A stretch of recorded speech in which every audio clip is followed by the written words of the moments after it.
Hello and welcome to the Overly Animated Podcast, where we take animation seriously. We talk everything animation here, including RWBY, which we'll be getting into right now. I'm Dylan Hysen, and today I'm joined by Hayley Nabuurs. Hello. And Andy Potter. Hi. We're back with more RWBY Volume 6, talking about this week's episode of RWBY, Episode 6, Alone in the Woods. We talk about RWBY every week here on the Overly Animated Podcast. Find us at overlyanimated.com or search for RWBY Overly Animated on iTunes, youtube.com/overlyanimated for our YouTube. Subscribe either of those two places to not miss any of our RWBY recaps. We've been talking about Volume 6. We've been enjoying it a lot. And let's see if we're going to continue to enjoy this standout breakout season for RWBY. Alone in the Woods this week. Make sure you've seen this episode. Spoilers for this week and all previous episodes of RWBY. But first, we got to get into that genlock preview that aired before this episode. Andy, what did you think of the stunning new genlock footage? Wasn't it like just okay? Just kidding. Okay, let's get into RWBY here. I skipped it. Just I was kidding. like, what is this before my RWBY? Get it out of the way. It was 10 seconds. They were like making a big deal of it. It ended up being 10 seconds. Okay. It was like I thought I missed it. For the record, Dylan, I thought I missed the thing because it just was over before I even realized it was happening. Okay, Hayley, what did you think of Alone in the Woods? I was really impressed. This season is still like the best, honestly. It's got to be the best. Because this felt like a very cohesive standalone episode that also connected to future things. We finally had the Silver Eyes reveal, which was great, and hopefully we're doing something with that. Seems like it. And I like the character moments that were in it. The setting was great. I think they did a very good job of carrying over from last week with this kind of spooky horror vibe. I think it was actually quite effective, and it was suspenseful, which was great. I was really, really happy with it. It felt like an episode of television. Like it was cohesive. It made sense as an episode. Like there was a beginning, a middle, and an end.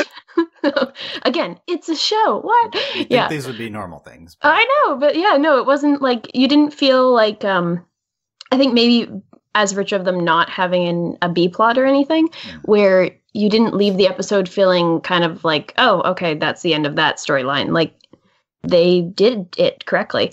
It was great. Mini rant later about the whole argument about like, let's not go to Atlas, because I think they were, even though they were under a spell, they were speaking sensibly there. But no, very positive. Nice. Okay. Wow. Good. Positive stuff from Hayley. Andy, do you feel the same way about Alone in the Woods? I'm positive overall. Like as an episode, this is a good episode. I liked it a lot. I like what we did here, but I'm kind of annoyed from like a bird's eye view perspective, because again it was another Grimm, and it was just like it's a cool Grimm though. Actually, it was cool. Like I really liked what this Grimm did. I just was hoping it wouldn't be another Grimm. But I mean, in the end, this was a good episode. I liked the idea of this creature. It has a stupid name, but it was really cool what they did. Just because they couldn't say Dementor, that's the problem. Yeah, essentially. Is that what these are? Interesting. Yeah, for sure. There was a couple of little things I didn't like. Like this was supposed to be the low point in our hero's journey, and they kind of just pushed that all onto these creatures. And I hope that doesn't continue. I hope we still get to talk about, hey, we're still not going to Atlas. Like, why would we do that? Because it just doesn't make sense anymore. Like, why are they doing anything? And it feels like they just kind of pushed all that negativity onto these creatures, when I think that's not fair to these creatures. They're being really unfair to the Grimm. Like, this Grimm is why we're not doing this. Like, no, you guys don't have any reason to go anywhere now. Well, Grimm rights? Are you, these Grimm are being slandered, Dylan. Yeah, you're Hermione with Dobby right now. Is that what's happening? Exactly. Yeah, exactly. Okay, so Andy is sticking up for the apathy here, obviously. Yep. Yeah, clearly we saw there's one issue that's pervading both of your initial thoughts, but we'll get into that. I like the Dementor, and so on our Discord, people called the Silver Eyes the Patronus as well. Yeah, that's what I was thinking too. Yeah, it all kind of comes together there. Yeah, so okay, this will be filled with Harry Potter references. This podcast. I think Alone in the Woods is great. Yeah, this is top 3 or 4. I mean, there's been 6 episodes, better than the last 2 weeks, or at least it all came together. It was another great episode. I think the beginning 6-ish minutes I think are slow. They dragged minimal part of the script. It feels like out for a long time in the thing, and it wasn't wasn't super captivating, but once we get to when they're outside and they're by the well and they start doing all zombie eyes on RWBY, then from like that point on, the episode is super captivating. And when I think like the horror vibe you get from that is one of the most interesting things the show has done, like in terms of theme, aesthetic, or like genre. You know, like we've never done this type. I said this last week. We've never done this type of thing with RWBY before, and it really stands out. The execution, the music is way different than anything we've gotten on RWBY. Just very much this horror movie soundtrack, and all these different angles and shots in the dark. Like there's so much execution wise in the production that was really interesting in how they did this episode, and seeing like the same show. It still feels like RWBY, but incorporated into this different genre and vibe, and that was really interesting to see. I think the apathy were done really well. I think like as a storytelling about the apathy throughout the episode comes together very well, and it's even like fun on rewatch to see like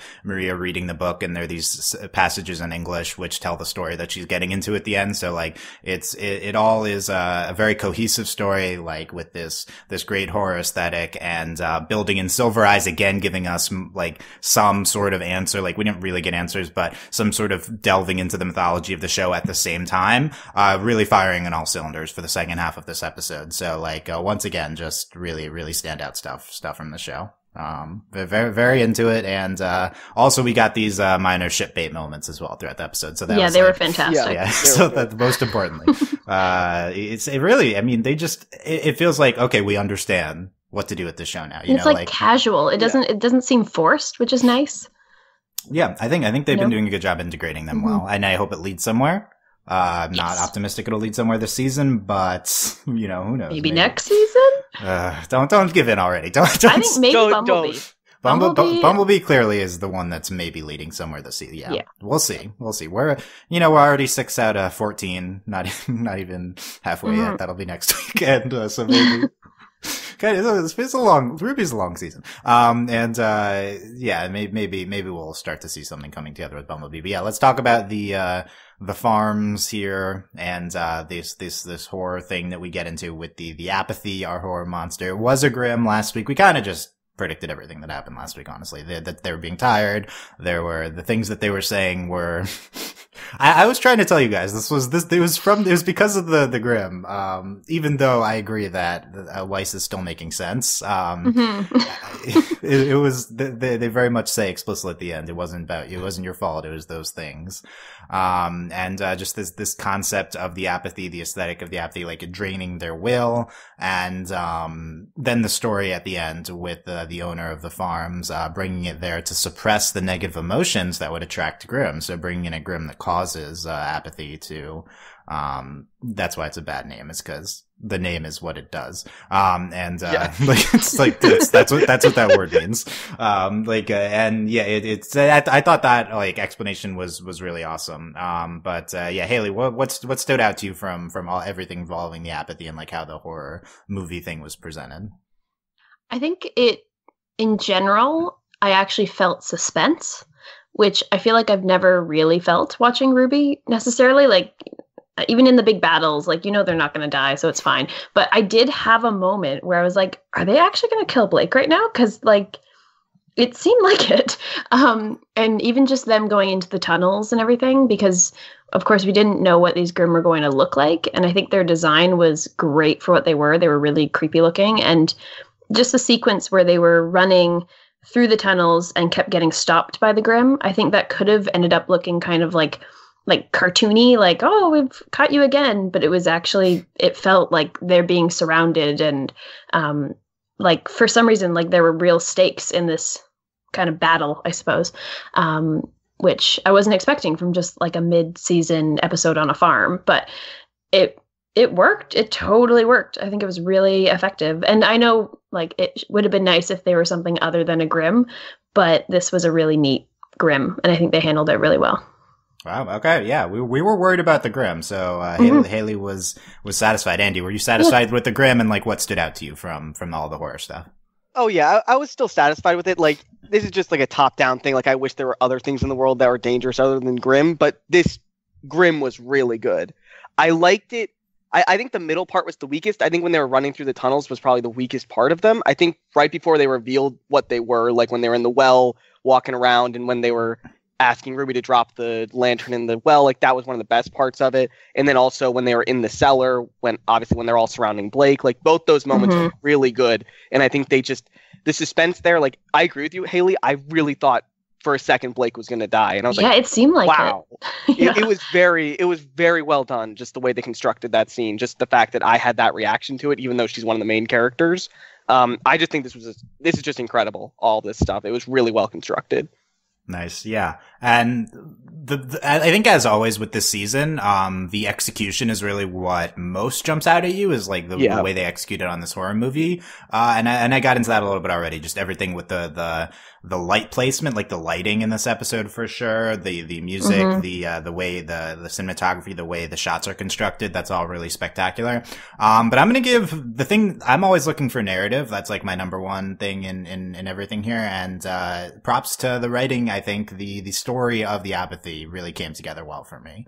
Like Maria's explanation at the end, is, about like them trying to protect them. Like some version of Huntsman is like this Grimm draining, like the concept of draining emotions in order to not attract Grimm, and like there being a Grimm that like innately drains emotions. Miles on Twitter was like, this episode's a concept we had from the beginning, from like before season 1. And I buy that, like when you come up with the idea of monsters that prey on emotions, then the next thing you think of is like, a thing suppress people's emotions in order to, so you probably get like the Nora's or Ren's semblance, and then you get this too. It's like a Grimm that also suppresses emotion. Like that a whole concept just, I think, was really strong. The way they portrayed it at the end was really strong. And then when I went back and rewatched the episode, it was just really fun reading the book Maria was reading and seeing how she was putting the story together the entire time.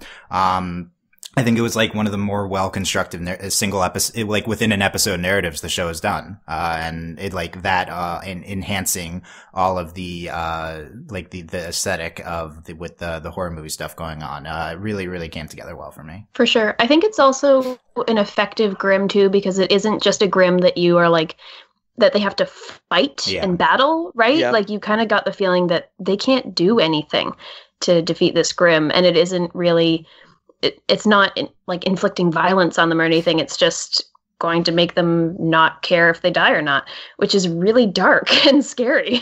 And it's, I think, why it was more believable that something bad could have happened to Blake than if it was just any other Grimm that's like running around with swords or whatever, like the Extendo Arms guy. I was about to ask, what do you got? Knucklevi or apathy? They don't have, Andy, I need you to answer this. Oh, if I want apathy or Knucklevi? Yeah, it's I want question. Apathy. Yeah, don't give me more Extendo Arms. No. Oh, so you don't want Extendo Arms? Okay.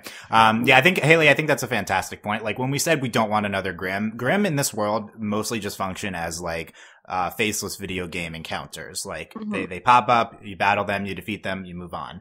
This, I think, is not this is like not a Grimm, like we are thinking of it. Like it is a Grimm, this is but actually scary. It's like a separate concept. Yeah, it like affects you psychologically, and they did not battle it to win. So just not having like, it's almost just like we didn't actually get a Grimm, even though it fit in with the mythology of the show. This is, I would say this is the best thing we've ever done with Grimm in the show. I think so. Because it breaks out of the normal tropes of what like the bad thing is in a show like this, right? Yeah.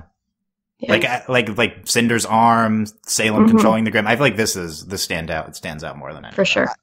Also, I think this is a big moment for RWBY in that it's an action scene they've done without having to be a fight scene. Because I think that's a struggle with it. Because you can't, like, I love the fight scenes in the show, but I understand those are some of the hardest things to animate, so they can't do that every episode. But this is still an action show that needs excitement, suspense, and I think this proves that they can do that without having like crazy anime fights all the time. And I like that a lot. Yeah, I think that's another great point in that, RWBY, we've often found that it maybe struggles when it doesn't have these fight sequences that we crave, or at least we don't have as high opinion of those episodes. And I think this season that's not been true. Like, I think, we've been able to find, gripping narrative even in non-fight episodes. And this has like, suspense sequence, and the only fight type thing is the Silver Eyes moment, right? And I think it works. You could argue it works even better than a sort of battle sequence. I'd probably it does. I'll take this over the Neo Cinder fight last episode. This had a lot more. lot more suspense to it. Like I felt things for a lot of the characters in this. Yeah. Yeah, it's like a whole other category almost in terms of like things within the show. It's just so unique. Yeah, and I think if the show can just keep adding things to its arsenal, like in terms of doing different things with Grimm, having different types of emotional climax moments like this with like gripping parts, then we can really get into this next level here, which I think we're hitting on this season. Like I think we keep saying like this is just overall just a significantly better show than it has been. And this is, you could argue this is one of the most impressive. I mean, I think the mythology, the origin story is going to be the episode is going to be the most impressive thing the show does this season. But this is, like part of its main narrative and is another new thing that the show is doing and succeeding at. So I think that's like almost in some ways equally as impressive. I think this might be more impressive, Dylan, just because this affects more of the show. Like the mythology episode was really great, but it doesn't affect their arsenal in a big way in terms of like ways they can construct future episodes. This is a way that they can like learn from and like insert more of the stuff into future episodes, I think, in a more ready way. Like they can't just like put the gods and like these things they were putting in Salem's past into every single episode. It just won't work. Yeah, I think this speaks better to this makes you more optimistic for the future of the show for sure. Go ahead. Oh, just that if they can make an episode like this that it has the Silver Eyes bit, which is really big for future things, but the majority of the episode, like the apathy aren't the big bad. We may encounter them again, but they're an episode specific thing, and it's still really riveting and interesting. Even though, unlike the big exposition mythology episode, which obviously we were already invested in because of the implications it had, this I was just as invested in, and it's just a random one episode Grimm, possibly. And then we got this great Silver Eyes bit too. So yeah, it gives me so much hope. So much hope. Absolutely. And the Knuckle was like multi-episode climax of the season. Yeah. And it's like not even remotely as good as this. Not at all. I don't know. It's just like this season versus Volume 4. I know we rag on Volume 4 a lot, but this is just exponentially better. And this is just an episode. Like this is just like, it's certainly not going to come back, I assume. No. Yeah. And if it does, it's not like, it's just another Grimm. Like it's not Salem or anything like that. Yeah. I mean, I'm still worried that the climax of the season, you know, like we still haven't really had them hit on all cylinders for a climax of the season. So we'll see if this is the turning point here, but still like, yeah. Holding steady. I actually disagree with you, Hayley. I think this is related to Salem because they made her drop the lantern in the well. Like, I think. True. Very true. I think that might have not been like. Yeah, you think Salem's controlling them? Yeah, maybe they will come back like that. Yeah. Yeah. Ooh, I like that. Yeah. Yeah, I mean, if Salem's controlling all the Grimm, then yeah, she might have affected manipulated the situation. I mean, there's a history here, which Salem probably didn't get. Like, Salem didn't get the apathy to the farm originally, but maybe she was like, she took control of them, was like making them try to get them to. Or maybe they wanted the relic because Grimm want the relic for some reason, and that was a way of getting it. But either way, it's tied into Salem somehow. I think it's closer to that, Hayley. I think that when she creates the Grimm, like they have. I think they might have like an urge that, like, if she has an urge for something, like maybe that passes on to the Grimm around her. Like she can't tell them what to do, but she can like be like, I want the relics, so all the Grimm in the world are attracted to the relics. Maybe that's why they're attracted to them. I'd buy that. Salem wants them. That's like a primordial thing with when the Grimm were created. Yeah. Yeah. I think that's interesting, and we'll see. We notably didn't get Salem or Cinder or any B plot here, which I think is another reason this is let's say 17. It's hard to always. It's like 20 minutes, but then the credits and then the beginning, and the teaser, Dylan. 60. Oh yeah, the 10-second teaser. Yeah, it's like 16-minute episode that is solely focused on one story. That is great. Like this show should do more of that. If they cut away all this, would have been like it would have undercut all the horror elements. Yeah, I think it's a fantastic decision to like I criticize the beginning. It like is a long time, but the purpose is to build up to what we get at the end. And you could argue that we needed the slow beginning in order to get there at the end. And yeah, it's all just meticulously crafted in order to get to the where we get with the climax with the apathy. The screeching that the apathy does, I think, is an aspect we haven't specifically hit on, like the loud noise. Yeah. In my head, like screeching and Lele, like it's like what what is making them feel this apathy. And it's interesting. Like, were they hearing, was the thing screeching and they didn't hear it before, but it was still affecting them? Does it like always affect them in subversive ways, but it can like overtly yell and then make them concentrate it or something? I think it's the second one. Yeah. I think they're just like always giving off this kind of thing, and that's why they were below people, right? And then it leached up. But it's like their attack is that. Are you saying they have an aura? They could have an aura. Oh God, the grandmother aura. Anyway, I thought the way it was, presented was really cool. The effect and just them like going to the ground immediately, like covering their ears and stuff. I thought all that was really great. And I think it ties into what we're talking about with like, this isn't something that's physically attacking them. It's kind of like mentally getting in them. I feel like the other effect with the apathy is like these, glossed over eyes that, everyone except RWBY has at one point by the well. Like we see the build up with everyone saying they're tired and then they're just really affected by it. Zombie-like states, trance-like states. And I thought the way the show visually presents it with the eyes, cause they're similar to the way their eyes look, but like it was like different and like unsettling. I feel like that was really successful. It was uncanny. Yeah. And it gives you the impression that something's affecting them, and it only happens once the narrative makes it overt. Yet it still doesn't take away their agency completely, because they do maintain it until I think for the most, but like even though they're kind of zombies, they're still like, okay, let's go into the well, and then they're all working together until they're like passed out on the ground. Yeah, and even that, it's like it's just something's attacking them, so it's clear what's happening at that point. Yeah. Mm-hmm. So I thought all that was just really fantastic. Yeah. Let's go back to the beginning, and then we'll go through the specifics of the episode here. Because we have a lot of stuff with Qrow in the beginning of this episode. Kind of a big Qrow episode, and RWBY and Qrow's relationship. I would say like this is the most we've hit on them since RWBY was like clinging onto Qrow's arm the first time. Like RWBY is very upset at Qrow's drinking. This is something that's continuing from last week, or a few weeks ago, and she's just like done with the bottles, and I'm so happy they're doing this storyline. Yeah, because we were also done with Qrow drinking, right? Yeah, and it's just wrong, because it's like it seems like the show was like glorifying it, almost like, oh look, he's so cool, he's always drinking, but it's like, that's not healthy or safe for you, Qrow, or anyone around you, or in like our world even. Like, it has implications beyond just RWBY. So I'm so happy that RWBY is actually saying, no, this is unhealthy behavior and you need to stop. So I'm so happy they're doing this now, because that was really getting on my nerves. Yeah, it's a good point, especially in this new situation now where he's basically supervising a bunch of young people. Yeah. It's like very bad. Which I think is the show's perspective, right? Like, there's Maria, she's not really, she's just tagging along, but Qrow is... Yeah. Qrow should be stepping up here. Yeah. Mm-hmm. And Qrow, RWBY's like throws the bottle to smashes the bottle. To yes, RWBY. Oh my God! It's like and hugs him. You can talk to me about stuff, and Yang to talk to me, Qrow. And we don't really go anywhere with it, but yeah, this is like Qrow. This is like overtly RWBY's worried about Qrow here. Mm-hmm. Andy, what do you think the show's doing here long term with this plotline? I think that because they've done some bad lines with Qrow. Like, they've done a lot of stuff talking about like at the start of this episode. No. I mean, like through his existence, like he's always had these comments about bad luck, and this season has really upped its like mention of it a lot, like once per episode.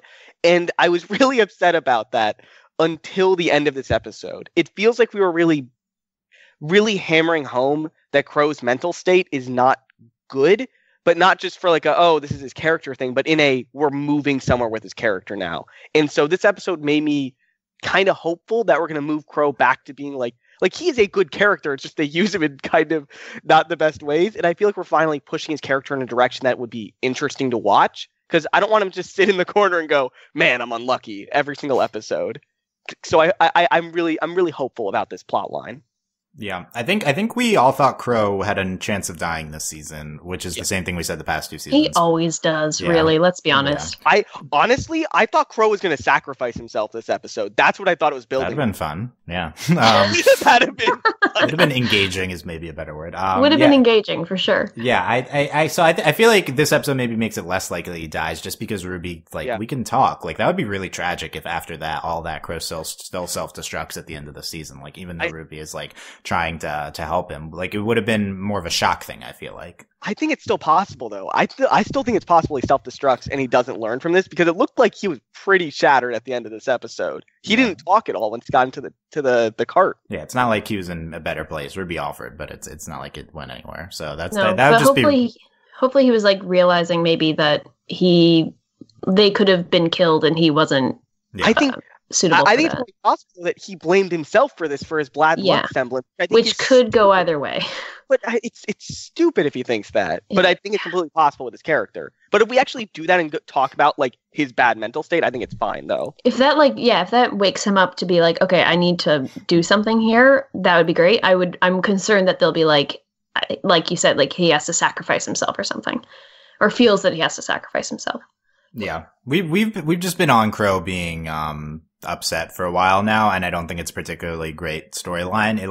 There's this episode is the beginnings of going somewhere with it, but we do need to go somewhere. Yeah, we do. Yeah. In this episode, he blames himself for the flat tire on the wagon. The beginning of the episode, he says, "I don't have a good feeling about this place, especially with me around." Yeah. Your Qrow impression is impeccable, Dylan. It's really good. Yeah, it's because all you have to do is go like this. That's all you have to do. Yeah, that's the worst line. It's so stupid. Qrow's bad luck semblance is just the worst. It makes no sense. It's at least if it's a thing, they should be legitimizing it. Like they're like, if it has to be a thing, then yes, you should talk about it and have it affect the storyline. But it's just so stupid. Like it's probably the stupidest thing in the show. I wonder. I can't remember when he told us about it, but did he say anything about like Ozpin told him that was his semblance? Maybe Ozpin was lying to him or something. Because that's what I'm thinking. Is like it's not really a thing, but he was told it is a thing, and now he's operating. Because if okay, let's get into the mechanics of this for a second. No, let's not. If bad luck is a semblance, that means that good luck is also a thing in this world that's dictated by like the cosmic forces. Kind of, it's.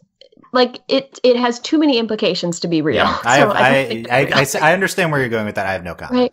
Right. The biggest thing here is that we had a whole scene last season, like a whole big scene about semblances changing, and I think we thought that was about something else. I think it might be about Qrow. I think it was build up for this. Okay, that'd be good. I think Qrow will have a mental like adjustment, and he'll realize like things aren't his fault, and might have a better semblance. Yeah. Those changing semblances. And last week you did this too. You brought up a theme that I forgot about from like a previous season. I appreciate, please continue to do that because I do think it's like definitely something we should be discussing here and good storytelling. It's like a storytelling connection that the show is doing. I just like the fact that I am like, we talk about the show every week and I look at discussion online for the show and I don't remember these things. I think it's like not good to just take something from a year ago and then expect that's not good. Like it needs to be more current or more present.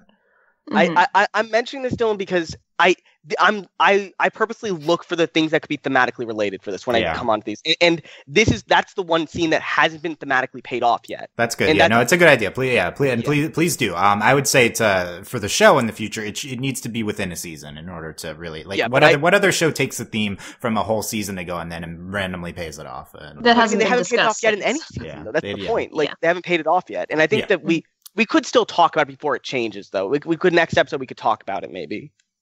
Yeah, if they bring it up again, that would be good. Yeah. Okay. Yeah. So I think that's a good point. We're probably gonna do something with the semblance that I would assume. I do think the Qrow parts this episode were weak. I think they brought the episode down a little bit, but if it's in service of a longer term plot line, that could be fine. So I'm withholding judgment. I think for now on what we're doing with Qrow. Mm-hmm. We got there's RWBY and Yang sleeping together. That was cute. We got RWBY's like woken up from this bottle falling. There's that all the beginning I don't have a lot to say about. Then we get to the flat tire. They're all tired. They're by the well. RWBY, Blake, Weiss, and Yang. They're like, it's pointless to go to Atlas. Throw the lamp down the well. They have a good point. They Can we talk about though. Can we talk about the well now? Like, just the well? The mechanics of the well and the underground system of No. tunnels. That Blake was right. Blake was right the whole time. Yeah, the well that was good foreshadowing. The well was involved. She was, wasn't she? Good job, Blake. I mean, it wasn't like there was no poison from the well, but the well was the central place, and that was the thing that was affecting them all. Yeah, she told everyone to look at it, and no one did. Obviously, no one looked at the well. I think this is like a meta commentary on the fans not taking Blake seriously, and the people in the show now aren't either. Like, Blake is way smarter than all of you. You should take her seriously. And she's the one that figured out, like, turn off your lights, you idiot, so you can see the lantern glowing. Yeah.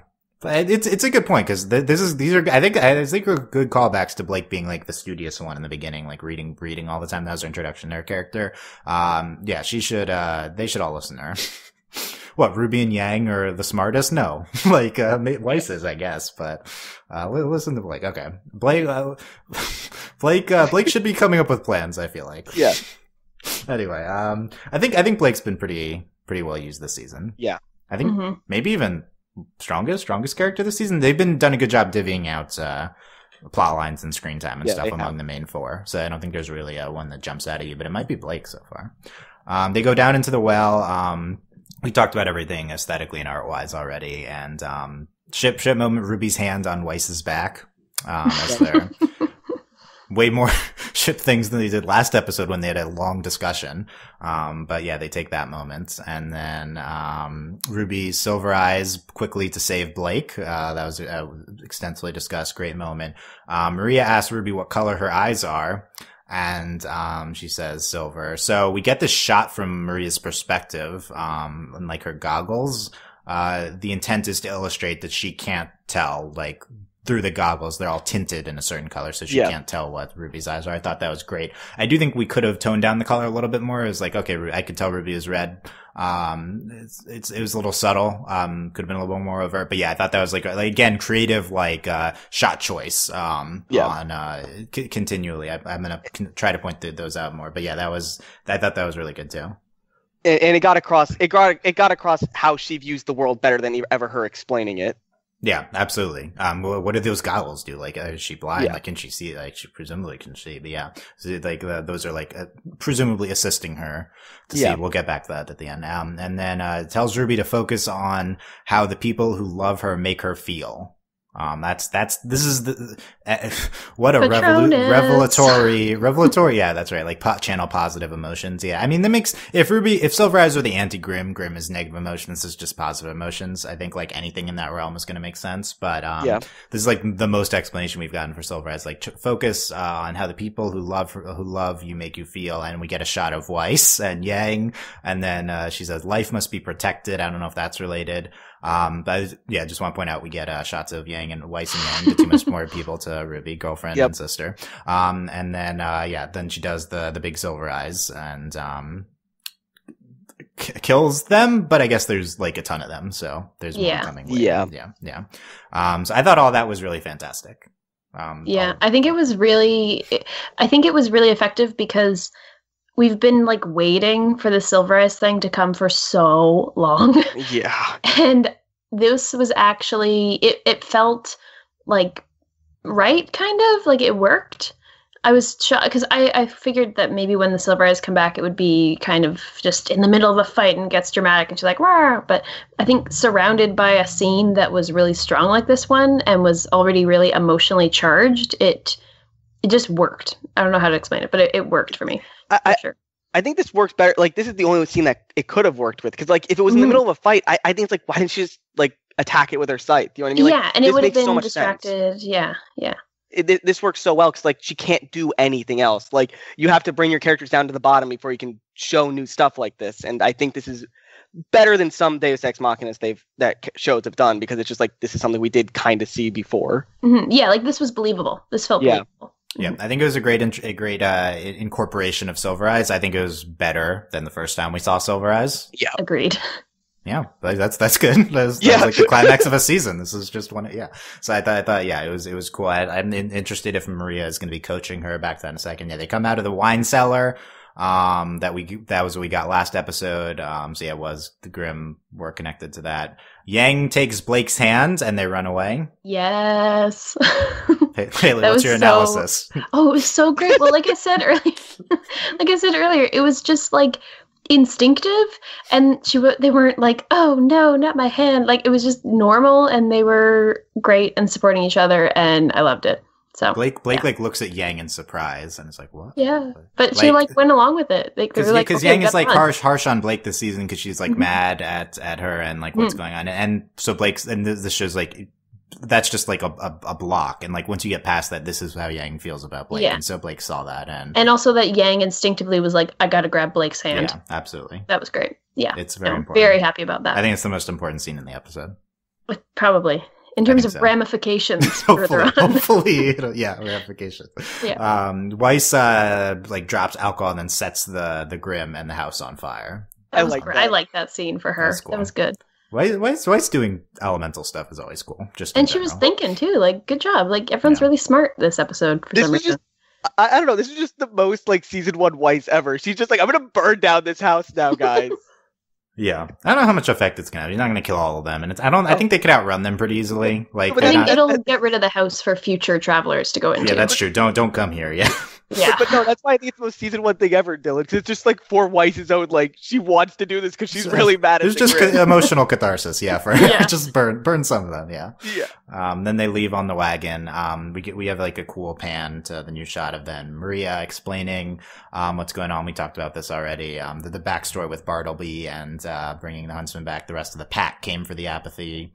With this thing of also Bartleby like sealed them in, I guess, because he was sealing the waterway passages, and they're all connected, and that's why it leads up to the cellar and the well. Some people seem to have problems with like, why does the well connect to the cellar? I thought they did it enough there too. Like, I thought it was kind of cool. There's like this underground system of water passages. I have a problem with it from from how it looks, Dylan, but like from a story perspective, I don't care. It's just cool. I think they explained it. And then I think we get shots of the underground passage system in the credits too, of like background. And I also like when you the Silver Eye stuff, like there's a staircase leading up. Like, it's cool to like look at that, and that looks like the other side of the cellar door that we got from, and like it does lead into there from previous episodes. So it's all just I think the location stuff was pretty cool here. Still, no one was angry or scared, or angry or sad or scared. No one was anything, and then no one was left. Which I think is like a cool story end to the apathy tale. Like it's like kind of some in your face dialogue, but I thought that was one of the best lines of the episode. Just a very cool way to put a bow on the tale of the apathy. Can't quit until the lamp is safe. It wasn't your fault. It was those things. Well. Okay, what's the short version? We've talked about this a little bit, Hayley, but what do you think of them blaming the apathy for these thoughts they had of giving up on going to Atlas? I think it makes sense within the context of the episode, but the logic behind it is so flawed, because what they were saying at that moment about, like, I think Yang said it, where do we put it behind this big door in a school where everyone who's like would be looking for this, Salem and her goons, would know to look there, or this random farm in the middle of nowhere that's abandoned in the mountains in a well? Like, that's a much better place to hide it. That's so much more logical. And I just don't get why they have to bring it to the other one, because they gotta, I guess, connect them or something or whatever. But, well, I guess because they have to pair them all up so then they can bring the gods back. Woohoo. But yeah, Yang was making so much sense, because she's like, let's just move on with our lives, guys. Like, let's go somewhere and chill and hang out, and this is a much better hiding space. So, yeah, that's the little rant. I think the logic was not there for them to be just like, oh, it was the apathy. You weren't thinking. Like, no, you were thinking pretty well, Yang. Yeah, it's annoying from a storytelling perspective for there to be a goal for where the protagonists are going, that has been subverted, and we no longer really understand what why they're doing what they're doing, and then a character in the show expresses this feeling, and then they're shot down saying that they were under the influence of something else and that they're being crazy. Like that just pisses your audience off. So like, Yeah. I think they were unaware of this, I guess, but we don't currently have a good reason for why we're doing this Atlas thing. Like what they were saying makes sense. You can't, that's an easy way to annoy your audience is to express what they're feeling and then tell them that was illegitimate. Yeah, because as they know right now as characters in the story, they know they can't defeat Salem. We as viewers know that that's obviously not going to be the end of this big story because it's a TV show and like they're going to win and everything else. But themselves, they're just living their life. Like they got caught up in this whole fight between gods and celestial beings, and like let's throw it down a well and go and live somewhere. Like personally, if I was in their position, I would go for that. Yeah.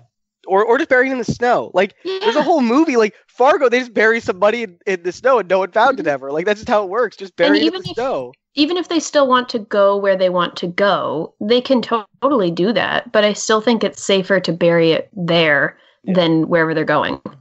And they can still go on and, like, continue this big quest, but they still know that it's back at this farm. More secure than if they're going to continue traveling. And as we've seen, the Grimm are attracted to it and everything. So, yeah, no. Yeah, I do think throwing it down the well would be more secure than bringing the forces of evil, making them converge onto across the world. Atlas. Yeah, the last strong point of humanity. Like, that's just a terrible idea. So, just like throw it down. Not only should you throw it down the well, you should then communicate to Salem that it is not. We don't have it with us. Like, prove it. Like, and just like send her a message. Like, we don't have it. No point in following us to Atlas. I think that anyway. None of this is like just logically checking out right now. So this is an urgent thing. I think the show needs to address. Like, it's a minor reaction to a spectacular episode, so it's not a huge deal right now. But the longer this goes on, the more frustrated we're gonna get.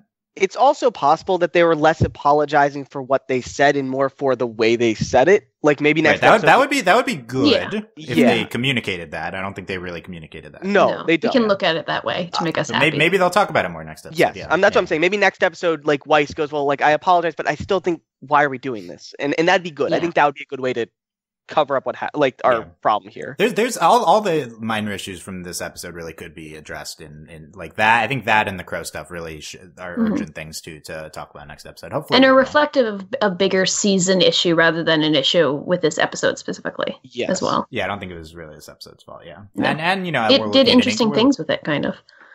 Yeah, I think putting that in the context of the Grimm that's affecting them, that could end up being an interesting thing, and how that affects their relationships and the group dynamics. That could all turn out to be interesting. And we're looking at an incomplete. That's always the asterisk among all our criticisms is we're looking at an incomplete. Like they're looking at it a season perspective. We haven't seen that yet, so we'll see. We'll see discussion before of this, the way the show's aired is different than how it's intended. Let's end by this, talking about Maria here, because she says, she's had silver eyes. That's the big reveal. Well, isn't it obvious, girl? I had silver eyes. And she also says that she should have known. I thought that was a particularly notable line, because the implication is she should have known that it was the apathy, like that was the answer, which makes me think that she's some sort of Grimm expert, or at least she was like a big huntsman, or like has seen a lot of things. Mm-hmm. Being a silver-eyed person. Like, how old is she even, too, right? Like, we don't know. I think it would make sense that if she was a Grimm expert, if she has silver eyes, if silver eyes is the anti-Grimm, like I should have known it was the apathy. Like, I don't know, maybe she should have known something else. That was my implication, though. Should have known it was the apathy, which this is like this really obscure Grimm. So I thought that was another interesting backstory. But yeah, she had silver eyes. Okay, this is not really a surprise to us because the opening kind of gave this away. But Andy, what was your reaction to her having silver eyes? What do you think we're going with that? I definitely the most interesting part is that is the past tense part of this. I definitely replayed that scene like 3 times. Like, wait, did you say past tense and put on the captions and stuff? Like, it's she had them. So there's something, either someone wanted her eyes and took them from her, or the eyes degrade as you use this power. And I think that's a good wrinkle to have, because this does seem like there's a wrinkle here. There's something wrong with the eyes, and they're not just like, oh, an instant win power, and that's good. Like it's not. It's like right now the silver eyes are like season 1 Avatar state. They just win no matter what, and they need some kind of negative side effect here for them to make sense in this world, I think. Yeah, so you're saying maybe there's some negative consequence where you lose your eyes eventually if you use them a lot. Yeah. That's a potential implication. By the way, minor thing again, but you had to replay this a few times to get the meaning. I think they messed up this line. I think it either should have been I had silver eyes, like emphasize the had, or she says I had silver eyes too. Like she could have said two. I don't know. I think it wasn't good. The had was not enunciated as well as it could have. Yeah, either the way it was written or the line read, it didn't really come together. I don't know which side of it. I had to play it a couple times. Yeah, I think they could rephrase it. Also, well, isn't it obvious? I feel like that's a RWBY line as well. Like, yeah. Anyway. It's not obvious at all. I feel like why would this be obvious to them? You haven't seen the intro. You don't know that she's maybe silver-eyed people should be able to sense each other.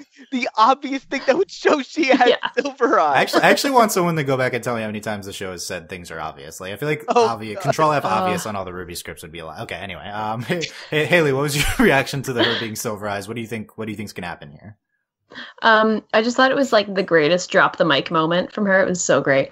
I don't even know. I assume that she's going to train RWBY in some capacity because she clearly knows how to use these things. And if there's negative implications, which I agree with you totally, I think that's awesome having it not just be this undefeatable power that she has, like have some consequences to using it, and having this power is great. But yeah, I'm just so excited that we're doing something with this because it seemed like such a neat potential.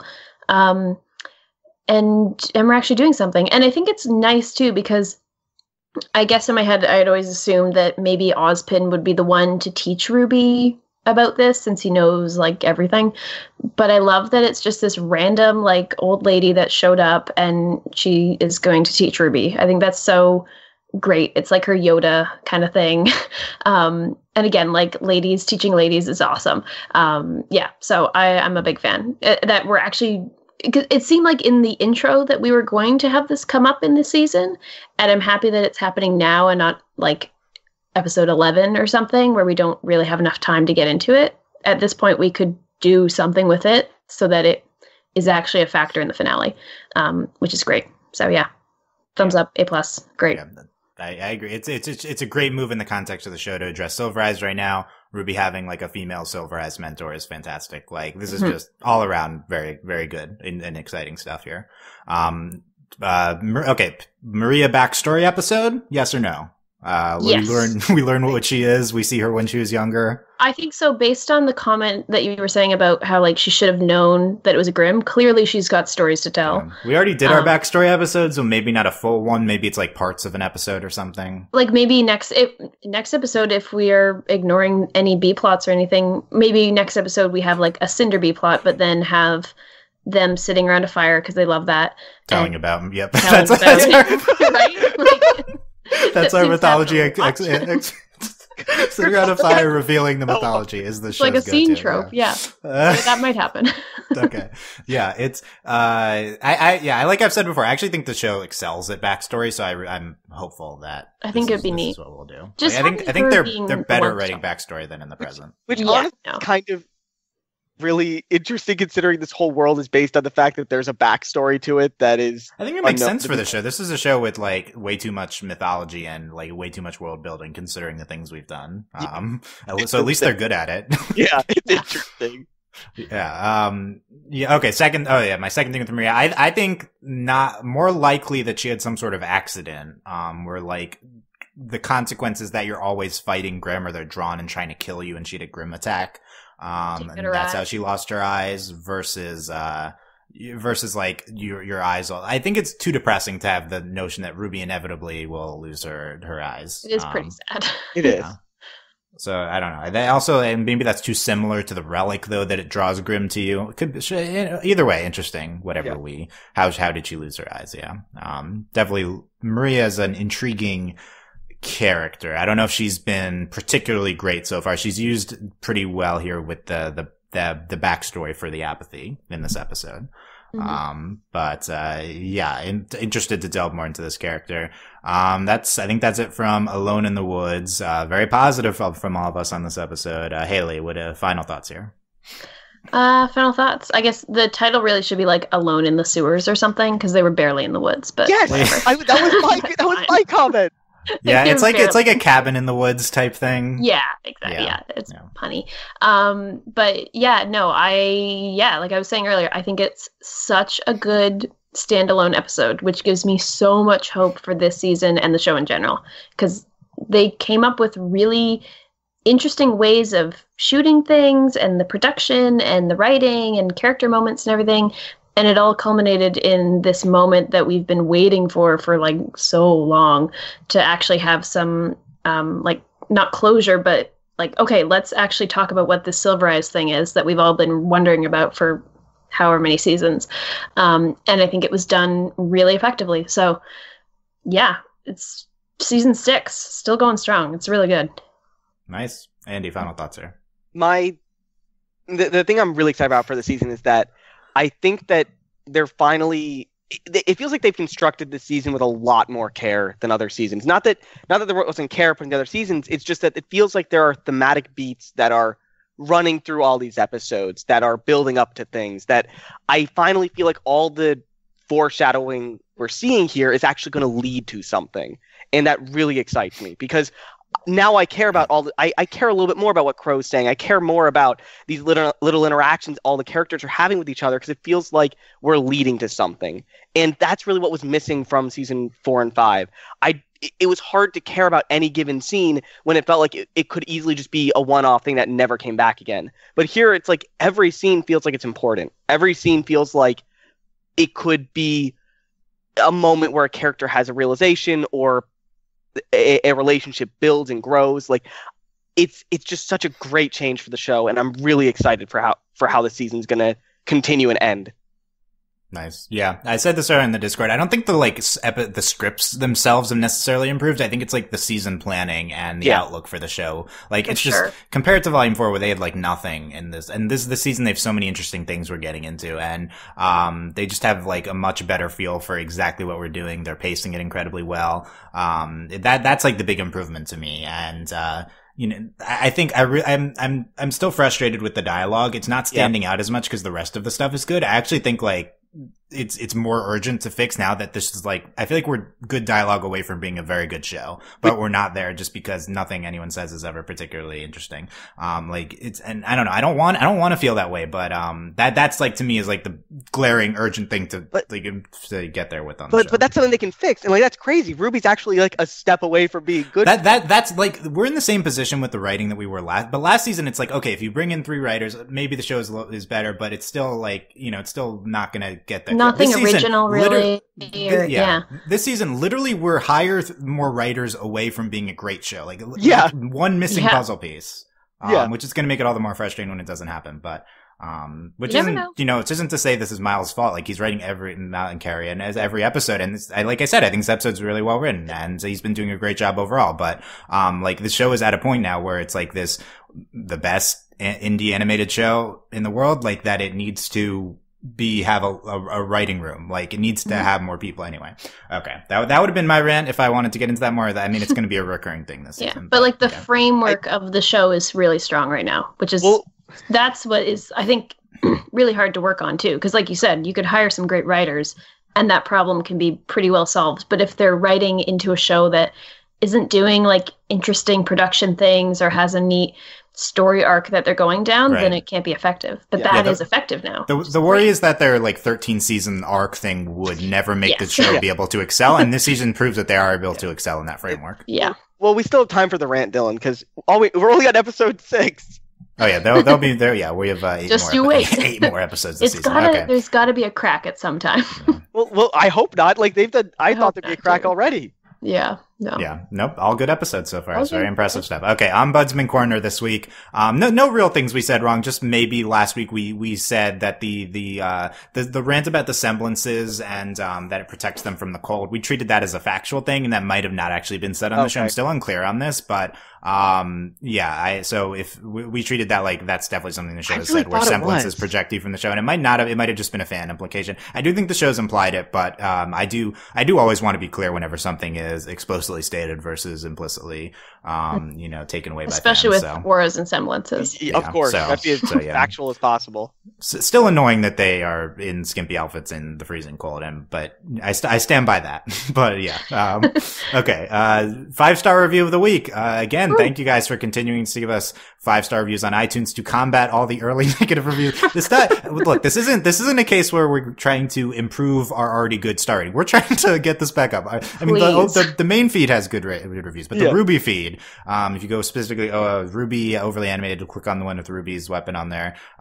Wolf King says, wow, did you not say the name of the weapon, Dylan? Yeah, Dylan, no wonder you're getting 1 stars. Come on. Look, when is the show said it last? It said it. Oh my God, okay, that's fair. Right? That's right. Think about that. What is this? It's true. When has it mattered? It's not relevant. Okay. Even Blake was like, my weapon is heavy. Like, the show doesn't really care about that. Yeah. I look. Anyway, this week's 5-star review, Wolf King. Great podcast. Very good podcast. I've been listening since I stumbled upon a YouTube video from them a few years ago. Very thoughtful and well-explained analysis. Not to say I agree with everything but they say, but they always make at least good arguments when I don't. Thank you, Wolf King, for this review. If you give us a 5-star review in the following week, we will say it at the end of the podcast. Very much appreciate, comments, reviews, like reblog, retweet, and anything like that. Very much appreciated. You guys, a lot of positive, all thumbs up on YouTube last week again. The people are loving us being happy about this season. That's all it took was a good season. That's all it took. Okay.